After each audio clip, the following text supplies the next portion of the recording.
بسم اللہ الرحمن الرحیم. ویورز، آج کا جو ٹاپک ہے وہ بہت ہی انٹرسٹنگ ہے اور بہت عام ہے. کرایہ نامہ کا لفظ آپ نے، میں نے، ہم سب نے سنا ہے، جسے اگر ٹیکنیکلی اسپیکنگ ٹیننسی ایگریمنٹ کہتے ہیں. رینٹ ڈیڈ بھی کہا جاتا ہے. جب بھی کوئی شخص اپنی جائیداد کو کرائے پر دیتا ہے یا کوئی شخص کسی جائیداد کو کرائے پر لیتا ہے تو ان کے درمیان ایک معاہدہ طے پاتا ہے جسے آپ ٹیننسی ایگریمنٹ یا کرایہ نامہ کہتے ہیں، معاہدہ کرایہ داری کہتے ہیں. اس میں جو عمومی کانسیپٹ ہے وہ یہ ہے کہ جو دونوں پارٹیز میں یعنی لینڈ لارڈ اور ٹیننٹ میں جو بھی کنڈیشنز، جو بھی ٹرمز اینڈ کنڈیشنز سیٹل ہو جائیں گی انہیں بلیک اینڈ وائٹ میں لے آیا جائے گا، انہیں تحریر کر لیا جائے گا. مگر قانون کچھ کنڈیشنز کو امپوز کرتا ہے کہ ان شرائط کا، ان ٹرمز کا، ان کلوزز کا آپ کے معاہدے میں ذکر ہونا لازم ہے. وہ جو لیگلی باؤنڈ کیا گیا ہے فری کین کو کہ وہ کرایہ نامہ لکھتے ہوئے ان چیزوں کو لازم لکھیں گے، ان پوائنٹس کو ڈسکس کیا جائے گا اس لیکچر میں، جو کہ بہت عام فہم ہے. لیکن اگر یہ مس ہو جائیں تو اس ایگریمنٹ میں ایک irregularity یا بعض اوقات ایک illegality بھی آ سکتی ہے. لہٰذا آپ کو ان باتوں کا پتہ ہونا بہت ضروری ہے. میں اپنے دوسرے لیکچرز میں بتا چکا ہوں کہ ہر جگہ پر جو قوانین ہیں کرایہ داری کے، پنجاب میں ڈیفرنٹ ہے، سندھ میں ڈیفرنٹ ہے، بلوچستان میں ڈیفرنٹ ہے، مگر ہم وہ چیزیں ان میں ڈسکس کرتے ہیں جو تقریباً through out the world same ہیں. اب ان کانٹینٹس کو، یعنی جو contents of the Tennessee agreement ہیں، رینٹ ڈیڈ کے جو مندرجات ہیں، ان کو میں آپ کو کیٹیگوریکلی بتاتا جاتا ہوں تاکہ آپ اسے انلسٹ کر لیں اور اسے پھر آپ کے ذہن میں جو بٹھانے میں، اپنے ذہن میں بٹھانے میں آپ کو آسانی ہوگی. سب سے پہلے یہ ہے کہ آپ نے پارٹیز کی مکمل کوائف یعنی مالک مکان اور کرایہ دار کی نام، ولدیت، قوم، پتہ ڈیٹیل میں آئیں گے.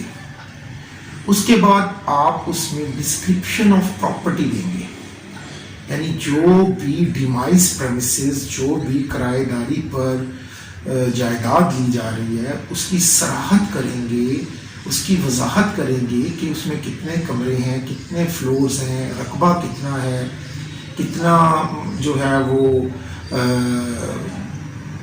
تعمیر شدہ ہے، کتنا غیر تعمیر شدہ ہے، اور کس جگہ پر موجود ہے، کس علاقے میں موجود ہے، اس کا کمپلیٹ ایڈریس.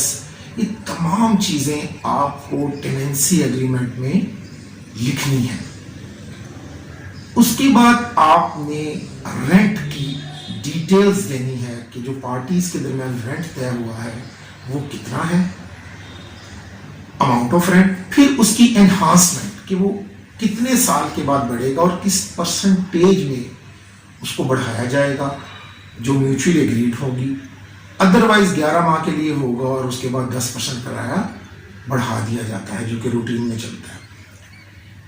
اب نیکسٹ بات یہ آتی ہے کہ جو کوئی سیکیورٹی، کوئی پگڑی، کوئی ایڈوانس پیمنٹ جو دی گئی ہیں اس کو بھی آپ ٹیننسی ایگریمنٹ میں اس کا ذکر کریں گے، لازم ہے.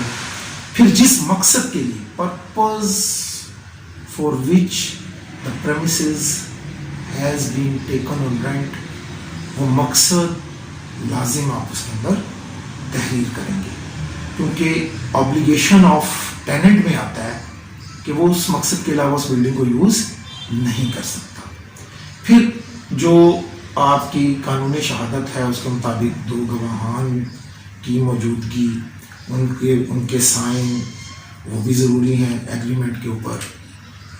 اور جو باقی شرائط ہیں جو کہ کسی بھی کانٹریکٹ اور ایگریمنٹ کو پورا کرنے کے لیے، اس کو ایگزیکیوٹ کرنے کے لیے ضروری ہوتی ہیں، کمپیٹنسی آف پارٹیز کی زمرے میں آتی ہیں، ان کا پورا کیا جانا بھی ضروری ہے.